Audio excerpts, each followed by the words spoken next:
Assalamualaikum warahmatullahi wabarakatuh. Salam sejahtera untuk kita semua. Hai teman-teman. Berjumpa lagi bersama saya Budi Susilo, salah satu mahasiswa di Universitas Muhammadiyah Tangerang. Nah, di video ini saya ingin menjelaskan tentang teori informasi asimetris. Langsung saja ke penjelasannya. Kondisi tentang teori akuntansi informasi asimetris pertama kali dicantumkan oleh Arrow tahun 1963 dalam satu artikel yang berjudul Uncertainty and the Welfare Economic of Medical Care di jurnal American Economy Review. Sedangkan istilah informasi asimetris digunakan oleh Akerlof tahun 1970 dalam karyanya dengan judul The Market for Lemons, Quality, Uncertainty, and the Market Max Harris, yang menyebutkan bahwa dalam pasar barang kacangan yang seperti itu, nilai rata-rata dari suatu komoditas cenderung turun, bahkan untuk barang dengan berkualitas bagus sekalipun. Ini penjelasan menurut Akerlof tahun 1970. Penjual yang tidak memiliki nilai baik cenderung melakukan penipuan terhadap pembeli dengan membeli kesan seolah barang yang dijual bagus.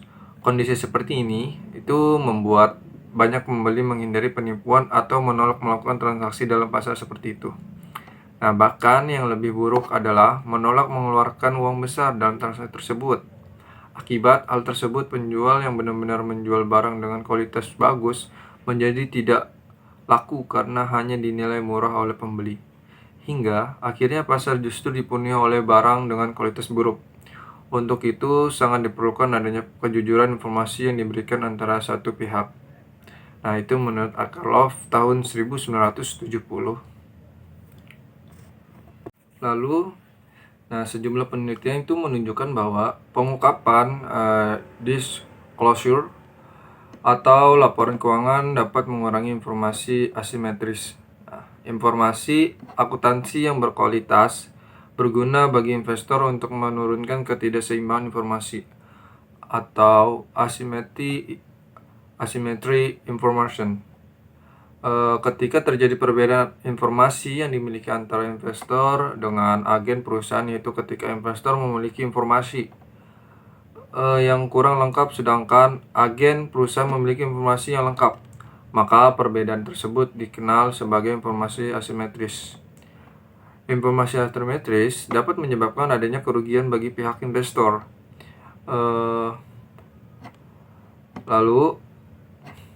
Sehingga regulator selalu meminta agar perusahaan yang telah terdaftar di pasar bursa untuk melakukan transparansi dan mengumumkan seluruh informasi yang dimilikinya agar tidak ada pihak yang dirugikan. Lanjut saja, menurut Koratz et al. Tahun 1991, informasi asimetris ini mempelajari mengenai penerbitan saham dengan informasi asimetris melalui berbagai waktu. Perusahaan yang memiliki informasi kurang baik dan aset mereka akan diinformasikan secepatnya, karena hal itu dapat merugikan perusahaan untuk menunda kepemberitahuan informasi tersebut. Akan tetapi, informasi yang berkualitas baik ditahan sampai harga saham kembali normal dan selanjutnya diinformasikan kepada publik untuk mendapatkan penghargaan yang ada akhirnya akan meningkatkan harga saham perusahaan tersebut. Itu tadi menurut Koratz et al. Tahun 1991. Informasi ini juga terjadi karena adanya perbedaan kepentingan antara manajemen dengan pemilik modal. Suarjono tahun 2014. Dia itu mengatakan bahwa informasi asimetris adalah di mana manajemen sebagai pihak yang lebih menguasai informasi dibandingkan investor atau kreditor. Karena manajemen dan informasi investor atau kreditor merupakan pihak-pihak yang berhubungan, kedua pihak tersebut dipandang sebagai hubungan keagenan. Dikhawatirkan akan terjadi asimetri informasi antara kedua pihak tersebut dengan manajemen sebagai pihak yang lebih menguasai informasi. Jadi, dalam kondisi informasi asimetris sangat mempengaruhi cost of equity karena apabila pihak internal merupakan seperti pihak eksternal perusahaan itu seperti investor dan kreditor tidak memiliki cukup informasi terkait perusahaan, maka akan timbul keraguan bagi pihak eksternal tersebut untuk menanamkan atau meminjamkan dananya terhadap perusahaan yang akhirnya nanti akan mengurangi modal yang didapat perusahaan hingga akhirnya nilai cost of equity semakin tinggi karena perusahaan harus mengeluarkan biaya lebih banyak agar usahanya untuk menambah modal perusahaan tidak sia-sia. Sebaliknya, apabila pihak eksternal perusahaan mengetahui secara lengkap tentang kondisi perusahaannya, maka hal tersebut akan semakin memantapkan para pihak eksternal dan mempertimbangkan untuk menanamkan atau meminjamkan dananya terhadap perusahaan sehingga nilai cost of equity juga semakin kecil. Nah, di sini juga ada kaitannya nih, kaitan variable